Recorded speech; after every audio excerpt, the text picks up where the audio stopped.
जय हिंद दोस्तों, आज हम क्लास 12th मैथमेटिक्स, ठीक है, चैप्टर नंबर 3 से एक महत्वपूर्ण प्रश्न करेंगे। अगर आपको ये प्रश्न नहीं आता है तो आज के बाद आपको ये प्रश्न लगाने आ जाएगा, ठीक है। तो इसमें हम एक आव्यूह दिया है जिसमें कह रहा है कि x और y के मान ज्ञात करना है। तो ये बिल्कुल आसान होता है। तो आइए हमारे साथ, अगर आपने नहीं पढ़ा है तो इसको x और y के मान निकालना सीख लीजिए, ठीक है। आप पहले भी इस पे बहुत सारे एग्जाम्पल कर चुके होंगे, ठीक है। तो यहाँ पर हम इसको बताएंगे आसान तरीके से कैसे निकाल पाएंगे, ठीक है। सिंपल होता है, ठीक है। तो आइए हल करते हैं इसको। अगर आप चैनल पर नए हैं सब्सक्राइब कर लीजिए, क्योंकि इस पे कक्षा 12 की जो गणित है ये भी चलाया जाता है, आराम आराम से पढ़ा जाता है स्टेप बाय स्टेप, ठीक है। तो कोई दिक्कत नहीं, आपको घर वाला फील होगा, ठीक है। तो यहाँ पर देखिए करना क्या है, सबसे पहले हम इसको इसमें क्या करेंगे, गुणा कर लेंगे, उसके बाद देखते हैं क्या होता है, ठीक है। तो यहाँ पर पहले मानों को लिख लेते हैं, ठीक है, कितना है, या डायरेक्ट यहाँ से कर लेते हैं। पहले लिखना जरूरी होता है एक बार, ठीक है। तो एक बार हम क्या करते हैं, इनको लिख लेते हैं, ठीक है। हल में -1 1 इक्वल में क्या है, इधर क्या चल रहा है 10/5। अब आप लोग देख पा रहे होंगे कि ये दोनों है सेम आव्यूह के हैं, मतलब संगत आव्यूह है, मतलब सेम आव्यूह है, ठीक है। इनके अवयव भी समान है 1/1, यानी कि 1x1 आव्यूह है, तो सब समान है। तो इसका x का अंदर क्या कर लीजिए, पहले गुणा कर लीजिए। तो इसका करेंगे तो हो जाएगा 2x और ये 3x, ठीक है। और प्लस में इसका भी कर लेंगे तो ये हो जाएगा माइनस का y और यहाँ पर y मिलेगा, ठीक है ना। और इक्वल में क्या मिल जाएगा 10 × 5, ठीक है, इस तरह से। तो सेम आव्यूह के जो सेम अवयव होते हैं वो संगत आव्यूह के समान होते हैं, ठीक है। जो समान आव्यूह के संगत होते हैं, आव्यूह समान होते हैं। तो यहाँ से हम क्या लिख सकते हैं, इतना बराबर इतना हम कर सकते हैं। कैसे करेंगे देखिए, सबसे पहले इसको जोड़ लेंगे, क्योंकि सेम आव्यूह है। तो इसको जोड़ेंगे तो मिलेगा क्या, इसको इसके साथ जोड़ेंगे तो क्या मिलेगा 2x, ठीक है। और यहाँ से आपको मिल जाएगा प्लस माइनस हो जाएगा तो 2y, ठीक है, इस तरह से।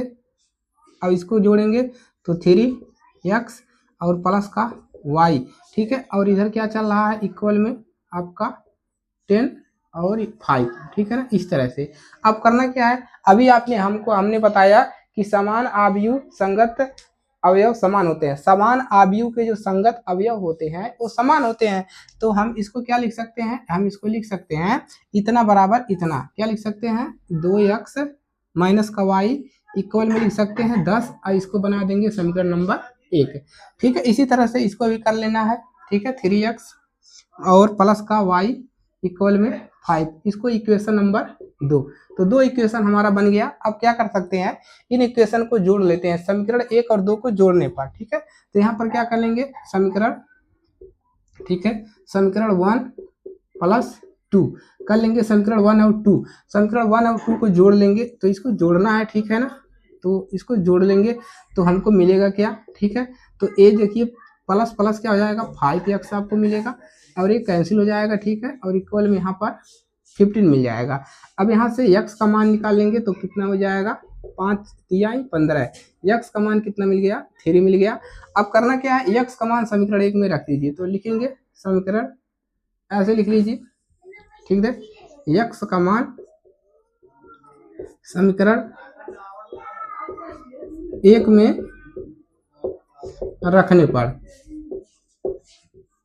ठीक है। ये सब तो आप करना जानते ही हैं, ठीक है, क्लास 12th में आ चुके हैं।